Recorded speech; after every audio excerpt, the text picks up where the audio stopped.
So the Iran war turned hot again overnight as Tehran launched more than 20 ballistic missiles at Israel in response to IDF strikes against Hezbollah in Lebanon. Now, while President Trump urged restraint, Israel went ahead with their retaliation, hitting targets across Iran, prompting a warning from the IRGC that all regional energy infrastructure may now be targeted. Oh, and the Houthis are back, which is great. They launched missiles at Israel as well and have now partially shut down the Bab-el-Mandeb Strait. So diving into what we know so far, and this is a developing situation, so recording this at 9 a.m. Central on Monday, June 8th, 2026. According to Israel, Iran launched between 20 and 24 missiles overnight. The Houthis launched 2 missiles. From what we can tell at this point, all missiles were either intercepted or fell before they entered Israeli territory. There have not been any visual confirmations of impacts inside of Israel that I have come across so far. Now, Israel did confirm that the United States participated in the defense, helping to shoot down some of these Iranian missiles. No indication of where they shot those down, but it was not just an Israeli effort. Israel, for their part, carried out at least 2 waves of strikes into Iranian territory. It looks like they first went after Iranian air defense assets, or first went after a petrochemical complex, and then followed up with hitting a number of Iranian air defense sites. Now, starting with the IRGC statements and how they're viewing this, because I think what we're seeing is a bit of a shift in how things have played out in the Middle East for a long time. Iran is kind of flexing their muscles, I think is the way to put this right now. The IRGC said, quote, "We acted as promised. If the aggression and hostile actions continue, the response will be even harsher and more severe." And then a quote here from Sadek Amali Larijani, a senior Iranian official, said, quote, "Iran's attacks in defense of Lebanon was not merely a military response. It was an official declaration of a strategic doctrine.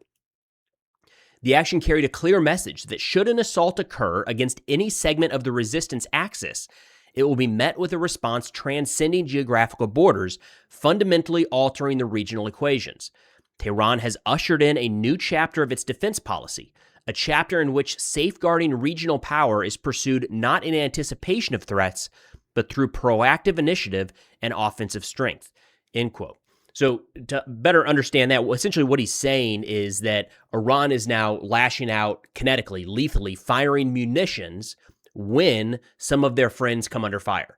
They are framing all of this as a direct response to Israeli strikes in Lebanon. They're saying that is a change in doctrine, and it largely is. I mean, if you go back just in the last couple of years here, Israel has effectively operated without any restraint in Lebanon. They hammered Hezbollah for more than a year, and there was, if I'm not mistaken, there may have been one, but there was no direct Iranian response against Israel for those strikes. They were always carrying out things through their proxies. The Iranian leadership right now is saying, this has changed. We are now going directly after Israel if they go after our partners. Now, that's already been put to the test, all right? So as we're recording this, Israel is carrying out strikes in southern Lebanon. We'll see if that raises to the threshold for the IRGC to continue their attacks. Now, the IRGC added that, quote, "We warn the Zionist enemy by acting against civilian targets and targeting oil industries. They have started a dangerous game, the scope of which will include all regional energy targets, and its consequences for the global economy will be borne by the main arsonist of this field, America."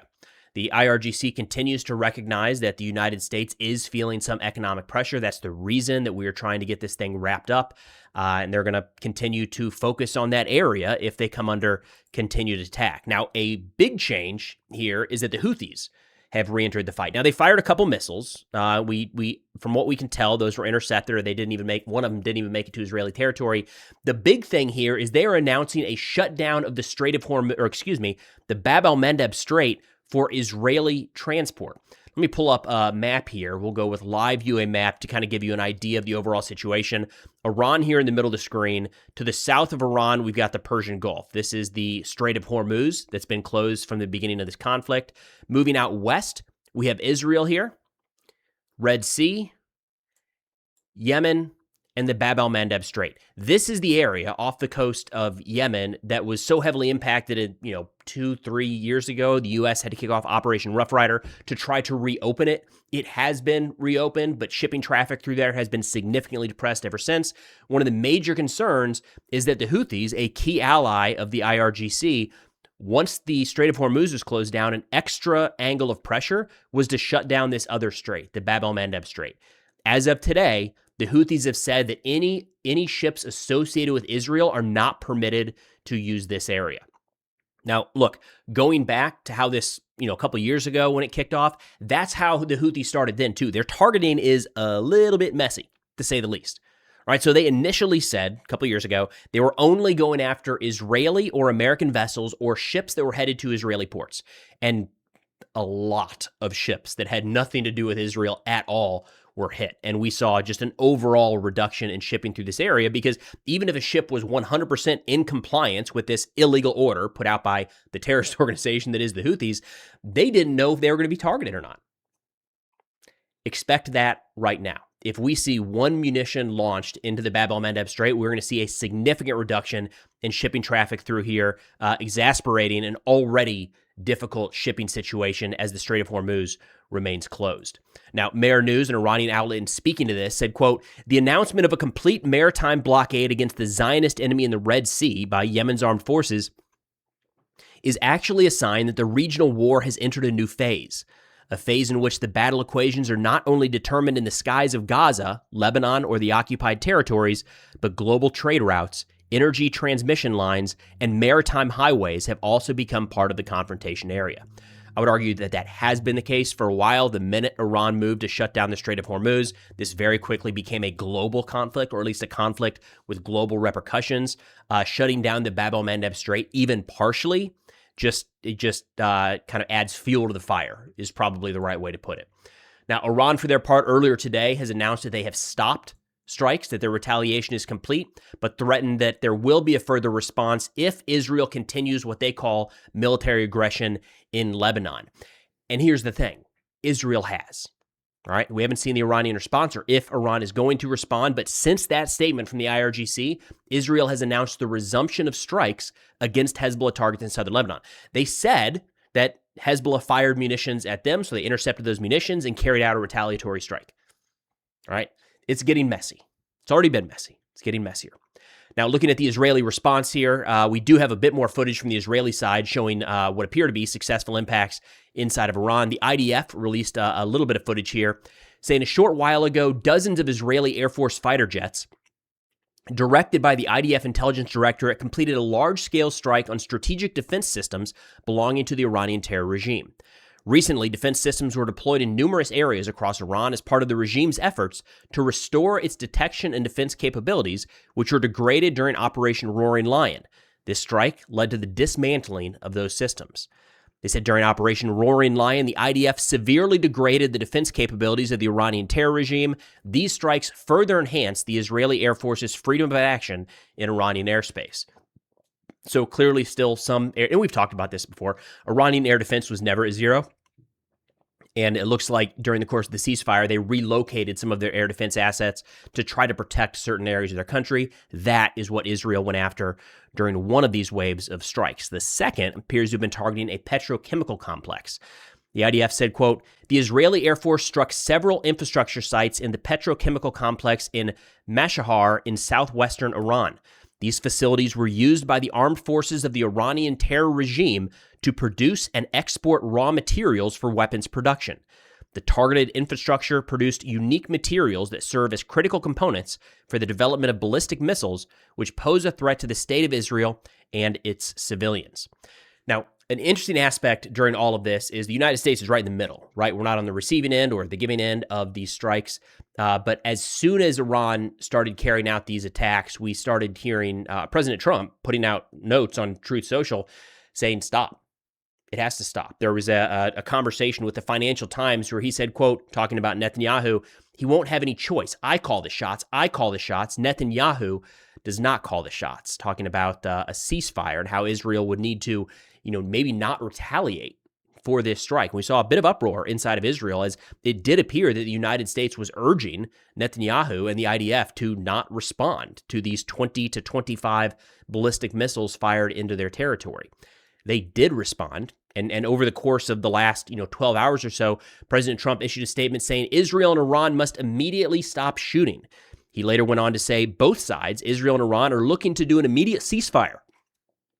Final negotiations on peace are proceeding, subject to ignorance or stupidity getting in its way.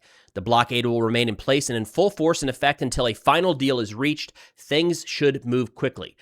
Forgive my pessimism, but I have a hard time believing anyone, especially President Trump at this point, saying that a ceasefire or a deal is around the corner. We're on day 100 of this conflict, and if there has been any progress towards a ceasefire deal, it has not been made public, and it does not appear to be the case based off of the actions that we're seeing from all parties involved. So maybe I'll be surprised. Maybe there will be a ceasefire announced here in the next 24, 48 hours. Highly doubt it. Now, personal assessment here, getting into what we're seeing and what to watch for going forward. Iran is confident. This is a very confident move by Iran. I've always been hesitant, and I'm not going to say it now, and I disagree with the assessment of folks saying that Iran is stronger now than they were at the beginning of the conflict. There's just no measure you can point to say that that's accurate. It's not the case. What Iran has improved upon since the beginning of the conflict is their confidence level. They feel that they have the United States backed into a bit of a corner. They have seen these threats from President Trump over the course of the last, at this point, 60 days, saying, if you don't reach a deal then, or I'm going to destroy your entire country, or all of the bridges and energy infrastructure is going to go. And every single time he has walked it back or extended a waiver for another week, 2 weeks that just ends up being indefinite.